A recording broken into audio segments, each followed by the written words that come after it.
आप सभी का स्वागत है हमारे चैनल पर। जैसा कि आपको पता है, इस क्लास 12 और 10th क्लास के प्री बोर्ड हो रहे हैं स्कूलों में। तो आज स्कूलों में रसायन विज्ञान का प्री बोर्ड हुआ है, जो कि बहुत सरल पेपर आया है।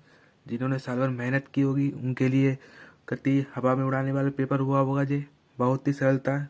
रिएक्शनें आई थी और क्वेश्चन भी आए थे, न्यूमेरिकल भी आए थे। सब मिलाकर एक पैटर्न दिया था। जैसे यूपी बोर्ड में पेपर बनकर आएगा केमिस्ट्री का और विषयों का भी, वैसे इस बार वैसे ही प्री बोर्ड हो रहे हैं। तो ये पेपर उसी प्रकार का दिया गया प्री बोर्ड। जैसा ये पेपर आया है, विश्वास मानिए यूपी बोर्ड में बिल्कुल ऐसा ही पेपर आएगा। पैटर्न बिल्कुल यही होगा।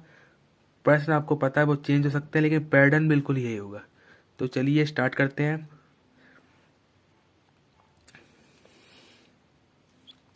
इस पेपर का कोड 347 है और BCH कोड है। रसायन विज्ञान का पेपर है। पूर्णांक 70 नंबर का है और 30 नंबर का प्रैक्टिकल होता है। आप सबको पता ही होगा 30 नंबर का प्रैक्टिकल होता है फिजिक्स में और केमिस्ट्री में। तो केमिस्ट्री का प्रैक्टिकल आपको सभी को स्कूल में डेट पता ही होगी। 24 तारीख से स्टार्ट होने स्कूलों में प्रयोगात्मक परीक्षाएं स्टार्ट हो रही हैं। और इसमें पेपर में समय 3 घंटे 15 मिनट का दिया है। नोट: प्रारंभ के 15 मिनट परीक्षार्थियों को प्रश्न पत्र पढ़ने के लिए निर्धारित है। तो और ये पेपर भी आपको ट्रांसलेट मिलेगा। जो हिंदी में वो इंग्लिश में लिख कर आएगा। आपको सारे पेपर इंग्लिश में मिलते हैं और हिंदी में, दोनों में मिलते हैं, खाली इंग्लिश और हिंदी को छोड़कर। निर्देश दे रखे हैं। सभी प्रश्न अनिवार्य हैं। प्रत्येक प्रश्न के निर्धारित अंक उसके समक्ष दिए गए हैं। जो प्रश्न आपको दिए होंगे उसके सामने अंक भी होंगे कि ये प्रश्न कितने अंक का है, कितना करेंगे तो कितने नंबर मिलेंगे। दूसरा दे रखा है गणनात्मक प्रश्नों में गणना के समस्त पद दीजिए।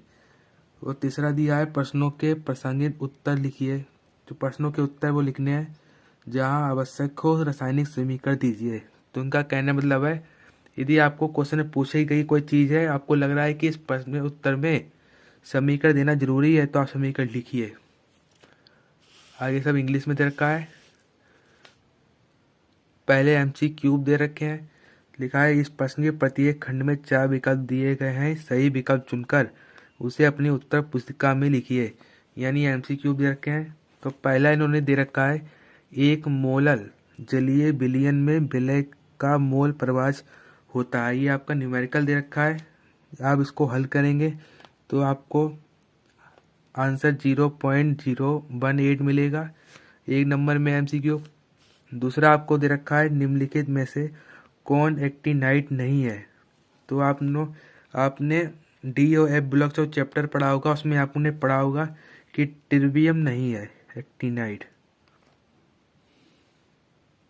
आप सभी को पता होगा कि एक्टिनाइड वह तत्व होते हैं जो 90 से 103 नंबर परमाणु संख्या के बीच में जो होते हैं वो एक्टिनाइड होते हैं।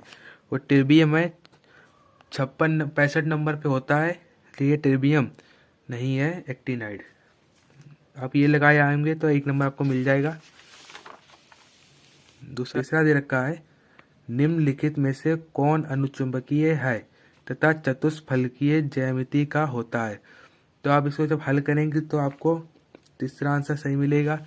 NiCl4 2- ये आपको मिलेगा।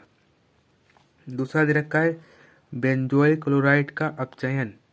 आपको बेंजोइल क्लोराइड का अपचयन H2 से कराना है पैलेडियम BaSO4 की उपस्थिति में के साथ होने पर बनता है। तो आपको क्रिया कराकर आपको देखना है क्या बनता है। तो आप देखेंगे बेंजल्डिहाइड बनेगा। इसका पहला सही है, बेंजल्डिहाइड सही होगा। दूसरा दे रखा है, पांचवा दे रखा है, हिंसबर्ग अभिकर्मक है। तो इसमें हिंसबर्ग अभिकर्मक कौन से हैं? बेंजीन सल्फोनोइल क्लोराइड है, ये सही है। दूसरा, हिंसबर्ग आप अभिकर्मक आपको कहाँ मिलेंगे? इसका उपयोग होता है, आपको पता होगा कि प्राथमिक, द्वितीयक और तृतीयक अमीनों के बीच अंतर करने में हिंसबर्ग अभिकर्मक का उपयोग होता है। आप लोगों ने अगर पढ़ा होगा तो आपको पता होगा। छठा दे रखा है, जल में विलय विटामिन है। ये तो बहुत सरल ही है, आपको पहले से ही पता होगा कि विटामिन C सही होगा इसका। क्योंकि आपको पता है विटामिन B और C जल में घुलनशील होते हैं। दूसरा दे रखा है राउल्ट के नियम को समझाइए तथा इसके महत्वपूर्ण अनुप्रयोग को लिखिए। तो आपको राउल्ट का नियम लिखना है, उनके अनुप्रयोग लिखने हैं। यदि आपको नियम आता है तब भी लिखिए, 1 नंबर मिलेगा। दोनों आते हैं तो 1+1 2 नंबर आपके बनेंगे। आपको छोड़कर तो कुछ भी नहीं आना है। दूसरा है कारण सहित स्पष्ट कीजिए कि संक्रमण धातुएं असामान्य रंगीन यौगिक बनाती हैं। आपको 2 नंबर में ये सवाल दिया है। तीसरा आपको यौगिक का आयुपेशी नाम लिखना है। पहला का नाम देखिए आपको हो जाएगा हेक्सामाइन कोबाल्ट थैल्ड मोनोसेना, ये होगा चैप्टर इसका आयुपेशी नाम। दूसरा आपका हो जाएगा ऑस्ट्रिया ट्राइसा ऑक्सीलेटो क्रोमेट थैल्ड, दूसरे का ये होगा। ये भी 1-1 नंबर में आपको। चौथा दे रखा है एल्किल क्लोराइड की जलीय केओज से अभिक्रिया होने पर एल्कोहल बनता है, जबकि एल्कोहलिक केओज की उपस्थिति में एल्कीन मुख्य उत्पाद के रूप में प्राप्त होती है। समझाइए। तो आपको क्वेश्चन समझ के समझाना है और 2 नंबर आपको मिल जाएंगे। तीसरा आपको मिला है 1 मोलर विलयन की अपेक्षा 1 मोलर विलयन की अधिक सांद्रित क्यों होता है। तो आपको ये 2 नंबर में सवाल ये भी दिया है। दूसरा दे रखा है एथेनॉल के अम्लीय निर्जलन से एथीन बनाने की क्रिया विधि। आपको एक क्रिया विधि आपको समझानी है 2 नंबर में। एथेनॉल के अम्लीय निर्जल से एथीन बनाने की आपको एक क्रिया समझानी है और 2 नंबर मिल जाएंगे। तीसरा सवाल दे रखा है एसीटल्डिहाइड तथा एसीटोन में आप किस प्रकार विभेद करेंगे, किन्हीं 2 रासायनिक परीक्षणों को लिखिए। इनमें जो आप विभेद करें आपने रिएक्शनें पढ़ी होंगी कि सिर्फ 2 रासायनिक क्रिया लिख देनी है, आपको 2 नंबर मिल जाएंगे। चौथा दे रखा है ग्लूकोज अणु में 5 OH समूह तथा एक सिंगल बॉन्ड CHO समूह उपस्थित होते हैं, रासायनिक समीकरण देते हुए समझाइए। आपको ये समझाना है और साथ में रासायनिक समीकरण भी देनी है, वो आपको 2 नंबर मिलेंगे।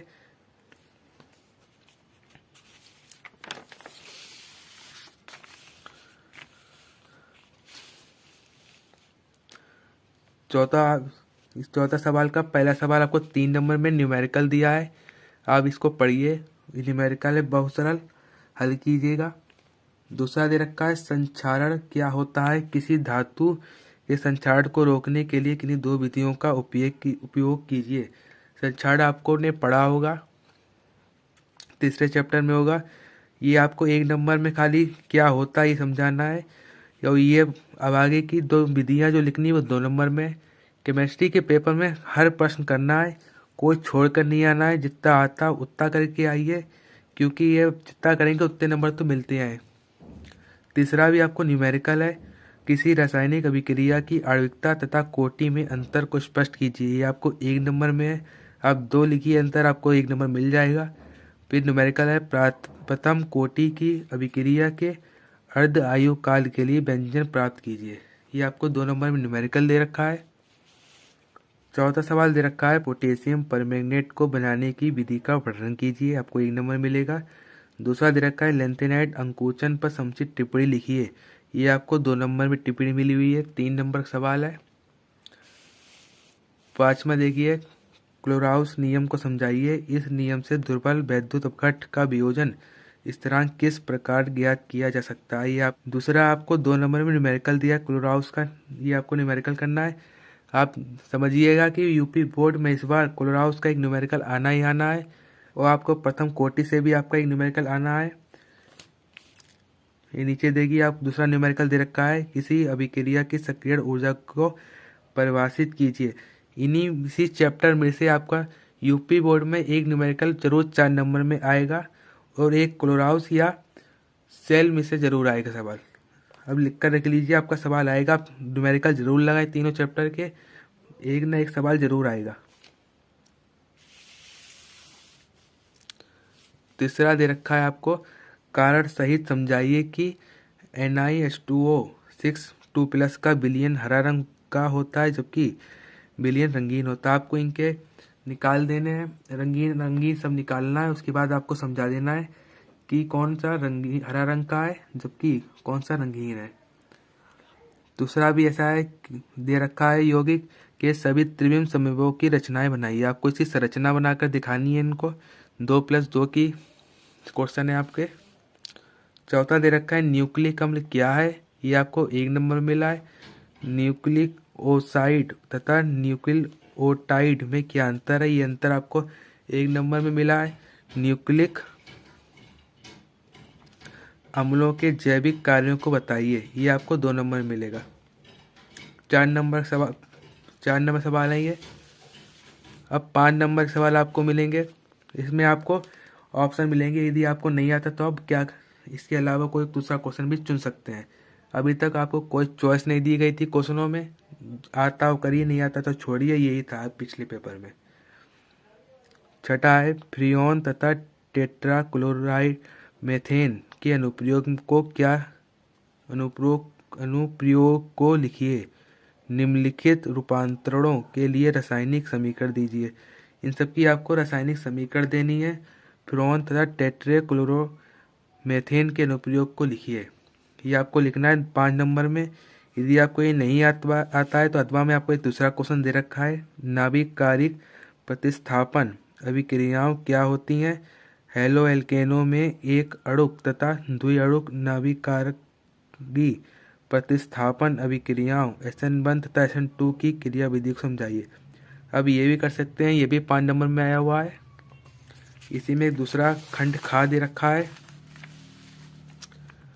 नेम रिएक्शनें आई हैं इसमें। पहली आई है राइमर टीमन अभिक्रिया, दूसरी आई है कोल्बे अभिक्रिया, तीसरी आई है विलियमसन ईथर संश्लेषण। आप 10-15 नेम रिएक्शन पढ़ के जरूर जाइएगा, क्योंकि यूपी बोर्ड में आपको जरूर ये नेम रिएक्शन कम से कम 4 से 5 जरूर आएंगी। कैनी जारो हो गई, वुड्स फिटिंग, ये बहुत सी क्रिया ऐसी हैं जो यूपी बोर्ड में आती ही आती हैं। तो आप पढ़िएगा, मेरी बात आप ध्यान समझिएगा, मैं सच कह रहा हूँ। यदि आपको ये क्रिया नहीं है, पहले तो क्रिया आनी चाहिए, अगर नहीं आती तो दूसरा अथवा में क्वेश्चन दे रखा है, एल्कोहल बनाने की हाइड्रोबोरोन ऑक्सीकरण अभिक्रिया को समझाइए। निम्नलिखित रूपांतरणों के लिए रासायनिक समीकरण दीजिए। अब इनकी रासायनिक समीकरण देनी है, 5 नंबर में है। अब 7वां दे रखा है, क्या होता है जबकि केवल रासायनिक समय, आप जो आप लोग को दे रखी होंगी सिर्फ रासायनिक समीकरण लिखनी है आपको, और कुछ नहीं लिखना है। 5 नंबर में है। अथवा में आपको दे रखा है निम्नलिखित को, ये भी नेम रिएक्शन आपको दे दी। कैनिजारो अभिक्रिया, एल्डोल संघनन, इटार्ड अभिक्रिया। 5 नंबर में है ये सब। खंड खा 7वें में दे रखा है, निम्नलिखित रूपांतरणों के लिए रासायनिक अभिक्रिया की समीकरण लिखिए। मेथेनेमीन से एथेनेमीन। आपको इससे बनाकर आपको ये अभिक्रिया, आपको इससे बनाने की समीकरण लिखना है आपको 5 नंबर में। आपको ये रासायनिक अभिक्रिया लिखकर दिखानी है 5 नंबर में। यदि नहीं आती है तो आपको अथवा में दूसरी दे रखी है, निम्नलिखित साइज और नेम रिएक्शन दे दी हैं। ग्रेवियल थैलीमाइड संश्लेषण, युग्मन अभिक्रिया, कार्बिल एमीन अभिक्रिया। मैंने अभी पहले इसी 2-3 मिनट पहले ही कहा था कि 10-15 नेम रिएक्शन जरूर आती हैं यूपी बोर्ड में। आप इसी पेपर में देख लीजिए, 1 2 3 4 5 6 7 8 9 नेम रिएक्शनें दी हैं प्री बोर्ड में। तो यूपी बोर्ड में भी ऐसे ही रिएक्शनें आएंगी, तो आप नेम रिएक्शनें जरूर पढ़ कर जाइएगा, आपका पेपर पूरा फंसेगा। इसके बाद में जब आपका केमिस्ट्री का पेपर होगा, उससे मैं 3 से 4 दिन पहले मैं एक 1 शॉट वीडियो डालूंगा, जिससे आप पढ़ जाएंगे तो आप 70 में से 50 नंबर आप ला सकते हैं, यदि आप मेहनत करेंगे। मेरी वीडियो 1 शॉट में डालूंगा केमिस्ट्री की, तो आप पढ़कर देखिएगा। धन्यवाद। यदि आपको मेरी ये वीडियो पसंद आई हो तो लाइक कीजिएगा, सब्सक्राइब कीजिएगा, कमेंट कीजिएगा और शेयर कीजिएगा। मिलते हैं अगली वीडियो में। धन्यवाद।